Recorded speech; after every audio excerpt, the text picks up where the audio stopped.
Nikki, are you there? Yes, I am. I feel like the shadow and the light separating us. I can't reach you. You could say that there's a degrees of separation. Yeah! Yeah! So this is Degrees of Separation. It's a really fun puzzle platformer. Yeah, I love there's a transition effect when you have the ice. I'll just call him Iceman because I've forgotten his name. Rhyme. Rhyme, yes, sorry. Rhyme. Rhyme. When Rhyme moves, he freezes over that half of the screen. And then when the other girl freezes, or Light, what's her name, anyways? Let's just call her Sunlight Girl. When Sunlight Girl covers the other side of the screen, then it brings warmth, spring, summer. So like it sort of kind of represents all the seasons with two different characters, and you guys can switch. Now you don't have to have simultaneous co-op. You can actually, but we haven't actually seen how. I think you just press a button and you switch the character. Now how that actually works, because some of the puzzles you have to line up things, so it's sort of like how are the puzzles going to work when one person's, controller. Yeah, with one character there. I guess you have to press the button and then move each character separately.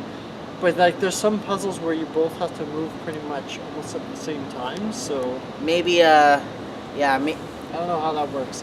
But anyways, you can't describe how like the weather changes and like rocks that are blue in the winter turn like a darker gray, and like amount of work going into just transitioning between the winter and summer variants. Yeah, exactly. It's tremendous.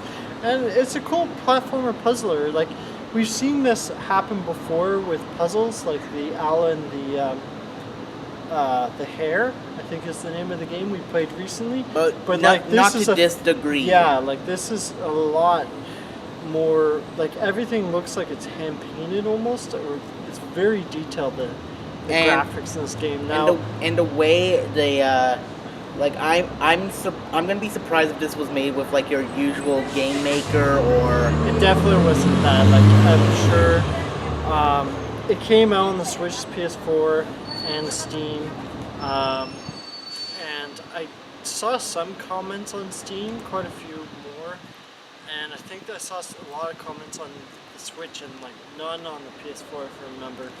It seems like an obscure game. I only happened to stumble across it. But it's neat. I think it's really cool. Cool concept. It's a little bit tricky. Some of the puzzles I find are very hard. Yeah, to the point where we ended up having to skip them. Yeah, we kept on walking ahead and like just continued the story. And technically you could do that, but at the same time you can't actually do that. I don't think there's any bonus to getting the scarf. See, that's where you're supposed to be doing it. The scarves are basically like your stars in Mario 64. Yeah. You need a certain amount to Apparently someone unlocked them all. Like, I was going through the comments just trying to see how many different levels are in the game. I couldn't figure out how many. I don't even know how far we got in the game. We got like the third level out of who knows how many.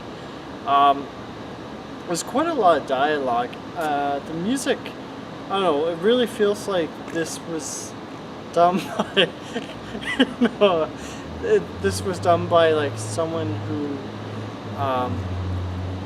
like wants like a more chill no pun intended game. Yeah.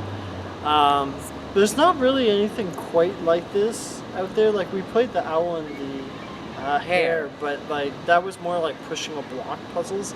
These are a little bit more like Incredible Machines almost puzzles. No, I think these are more like next level rabbit and hare and owl gameplay. Yeah, and like the fact you seem to be able to teleport back to the other like spots that you've walked by, like past. We weren't sure what they were.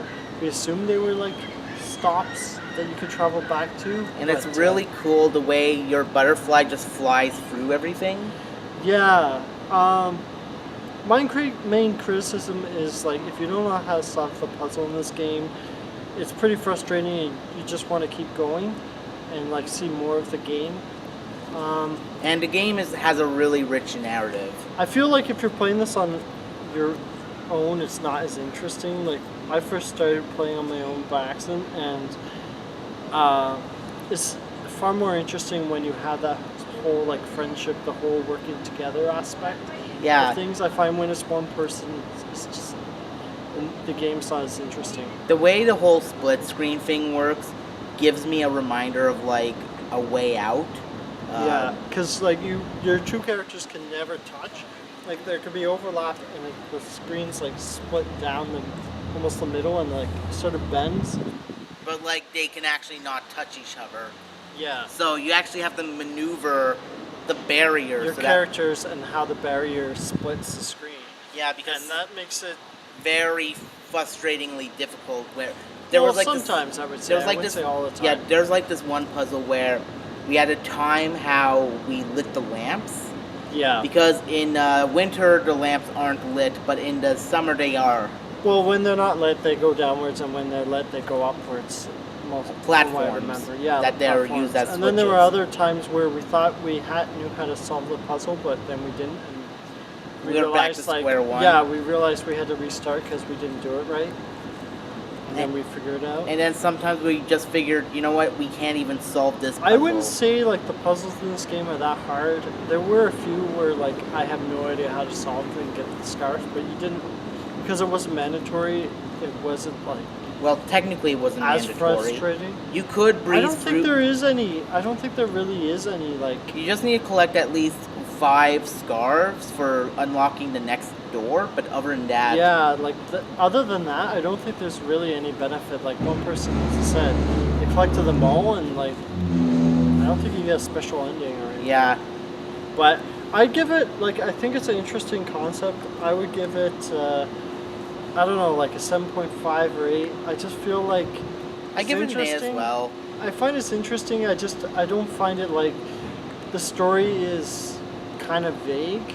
Like they both woke up and they like never met each other and they enjoyed each other's company, and that's like mostly the story right there so far. And yeah, and also trying to figure out scarps out. Yeah, and also trying to figure out what's going on with this whole kingdom being in turmoil. Yeah, it's pretty scant, but I think it's fun if you have a second player. But like I wouldn't say it's like super absorbing. Yeah, if you are into co-op games and you absolutely need to have someone else play with you, this is definitely a good game for you because it has a really interesting premise, a really interesting way of executing that premise. Yeah. And really, it's great. Also, I want to point out this huge pun. It's called Degrees of Separation, as in cold degrees and hot degrees. Yeah. Alright. Check it out. And keep on gaming. Now we gotta separate. No, we can't, Nikki. No. Separate.